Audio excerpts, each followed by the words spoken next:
দেখেছো ঠাকুমা ঝড়ে কি অবস্থা হয়েছে গাছটা? অবস্থা তাহলে এইখানটা যদি মানুষ থাকতো তো ঠেলে মাথায় করে তুলতে হবে। গাছও পড়েছে অনেক, আসলে ঝড়ের দাপটটা ভালোই ছিল এখানে। ও বাবা, বড় বড় যজ্ঞ। আমি তো দাঁড়াবো নি বাবা।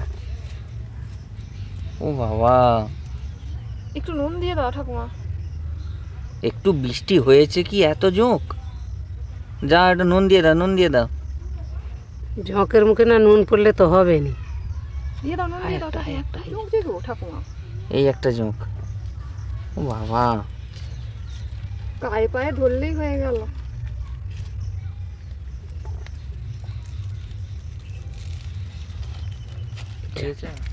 দেখুন নুন দেওয়ার পর কি অবস্থা দেখুন। নমস্কার বন্ধুরা, আবার চলে এসেছি নতুন একটা রেসিপি নিয়ে। কত সুন্দর টাটকা মোরলা মাছ আছে, পুঁটি মাছ আছে, আর একটা ট্যাংরা মাছও আছে। সব রকম পাইল আছে মাছ, বুঝতে পারছো? একদম মানে পুকুরের টাটকা, একেবারে সুন্দর সুন্দর মিষ্টি মিষ্টি মোরলা, তার সঙ্গে কিছু পুঁটি, আর তার সঙ্গে ট্যাংরাও আছে। ট্যাংরাই তো নাকি? হ্যাঁ, একটা ট্যাংরা আছে। হ্যাঁ, একটা ট্যাংরা মাছ একেবারে জমে যাবে আজকে। বাঙালিরা খুব বেশি বেশি করে এই মোরলা মাছ, ট্যাংরা মাছ আর পুঁটি মাছের ঝাল যে কোনো জিনিস খেতেই পছন্দ করে। আজকে তাই আমরা হাজির হয়েছি এই মাছের সুস্বাদু দুটো রেসিপি নিয়ে। নাও মাছগুলো ঝটপট বেছে নাও। মাছগুলো আগে প্রথমে আমি বেছে নেব। মাছ বাছা খুব সহজ। এরকম পেটটা কেটে ভেতর থেকে আস্তে করে এই পোঁটাগুলো বের করে দিতে হবে। আর পেটে ডিম আছে, সাবধানে এই মাছগুলো বাছবেন। পুঁটি মাছগুলো দেখেছো কত বড় বড়, আর পেটে ডিম ভর্তি। একদম যা টেস্ট হবে গো ওইসব মাছের, একেবারে মিষ্টি জলের মাছ তো। অনেকক্ষণ আনলেও এই মাছটা এত ভালো শক্ত হয়ে আছে। দেখো, মোরলা মাছ প্রত্যেকেরই প্রিয়, আমার তো খুবই ভালো লাগে। তোমার কেমন লাগে গো? খুব ভালো লাগে। মোরলা মাছ পাওয়াই এখন যায় না সহজে। আজকে একবারে, কালকে বৃষ্টি হয়েছে, আজকে পেয়ে গেছি, লাগ ভালো। এই রকম মোরলা মাছের ঝাল আর গরম গরম ভাত, আর কি চাই বলো? সে তো অবশ্যই, একেবারে দারুণ, জমে যাবে পুরো।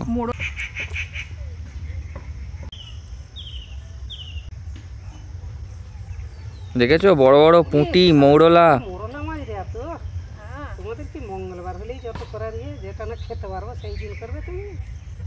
হ্যাঁ, তাহলে ডাকলে শুনবো ডিম ছাড়বে।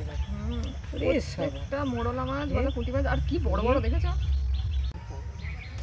প্রত্যেকটা মাছের পেটেই ডিমেই দেখ। মাছগুলো খুব ভালোভাবে বেছে ধুয়ে নিয়ে চলে এসেছে। এবার নুন আর হলুদ দিয়ে দেব।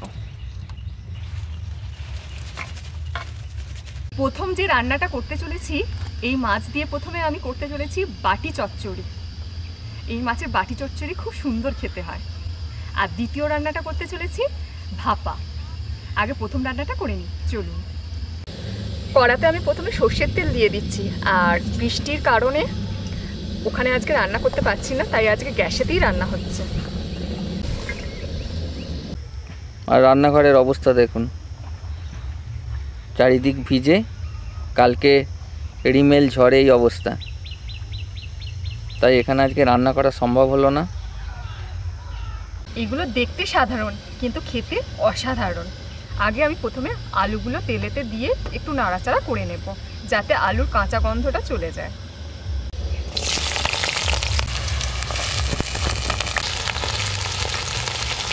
আলুগুলো ভাজতে ভাজতে আমি পেঁয়াজ দিয়ে দেবো। এখানে একটা মাঝারি সাইজের আমি পেঁয়াজ নিয়ে নিয়েছি।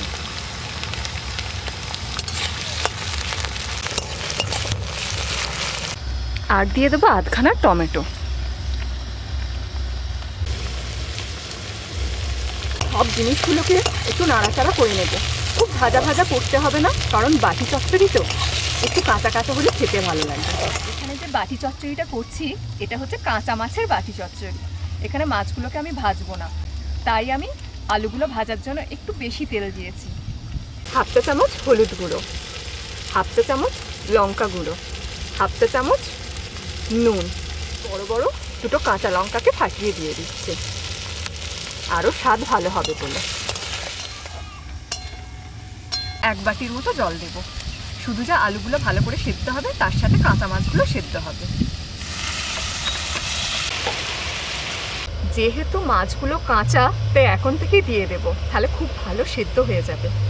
আমি সব মাছগুলো দেব না, অর্ধেক ভাপা করব আর অর্ধেক এই বাটি চচ্চড়ি করব, তাই অর্ধেক দিয়ে দিলাম।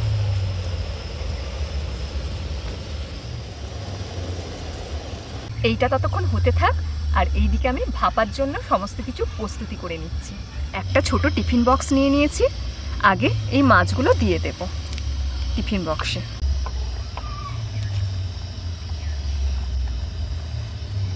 আর এখানে আমি সাদা সর্ষে, কালো সর্ষে, তার সাথে 2টো কাঁচা লঙ্কা আমি বেটে নিয়েছি।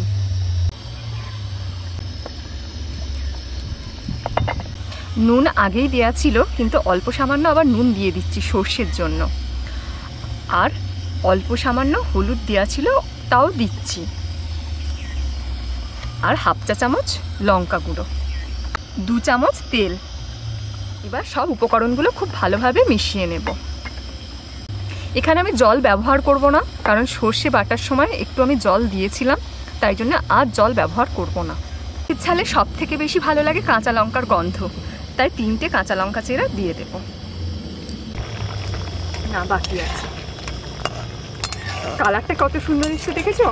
আর একটা আলাদা গন্ধ উঠেছে, একদম যা হাওয়া দিচ্ছে আরো গন্ধ বেশি করে লাগছে। আবার চাপা দিয়ে দেব। দেখো আলুগুলো খুব সুন্দর সেদ্ধ হয়ে গেছে, আর মাছগুলোকে বেশি ঘাঁটবো না, ভেঙে যাবে, কাঁচা মাছ তো হয়ে গেছে। কাইটা বেশি মারবো না, কারণ ভাত দিয়ে তো খাওয়া হবে। কত সুন্দর কালার এসছে দেখো, আর খুব সুন্দর হয়েছে, একদম গরম গরম ভাতের সঙ্গে পুরো জমে যাবে। আর গন্ধটাও খুব দারুণ উঠেছে। বাটি চচ্চড়ি তো হলো, এবার হবে ভাপা। ভাপার জন্য কড়াইতে জল দিয়ে দিয়েছি, আর একটা ঢাকনা দিয়ে দেবো। এটা হতে 10 মিনিট সময় লাগবে, 10 মিনিটের মধ্যে এটা হয়ে যাবে। নাচছো কিন্তু খাবে না তো, আজকে তো উপোস আবার তোমার। ঠাকুমা কিন্তু দারুণ ড্যান্স দিতে পারে। ঠাকুমা কি পারে না? সবই পারে। ও দারুণ হচ্ছে গো, ফাটাফাটি একেবারে। এবার নামিয়ে নেব, কিন্তু একটু দেরি করে খুলবো, কারণ টিফিন বক্স তো গরম থাকবে।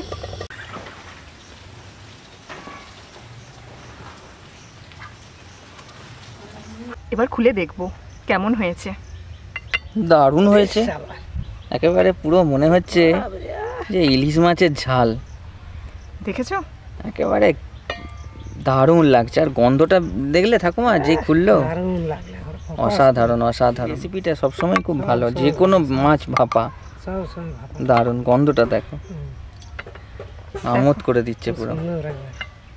এই বাটি চচ্চড়ি দুটোই দেখেছো, অসাধারণ হয়েছে, অসাধারণ। ঠাকুমাকে বাটি চচ্চড়ি কিছুটা দিয়ে দিচ্ছি, ঠাকুমা বলবে কেমন হয়েছে। আর মাছগুলো দেখুন কত সুন্দর গোটা গোটা আছে। তাহলে এইভাবে আপনারা তৈরি করে নিন চটজলদি এই মাছের 2টো রেসিপি, আর সুন্দরভাবে পরিবেশন করুন গরম গরম ভাতে। ভালো থাকবেন, সুস্থ থাকবেন, আর দেখতে থাকবেন আমাদের চ্যানেল। ধন্যবাদ।